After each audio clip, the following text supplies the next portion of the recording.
मुझे समझ नहीं आ रहा क्या करना चाहिए। यही रोक दो बस।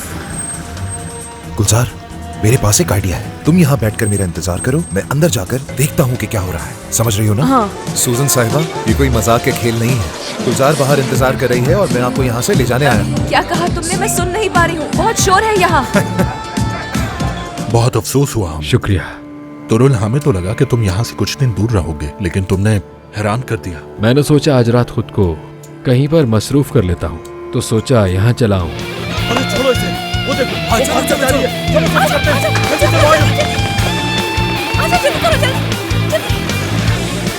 अगर मैं ये यूएसबी पुलिस को दे दूं तो यकीनन टेक्सॉय को जेल हो जाएगी। तो फिर शरीफ अकेले क्या करेगी?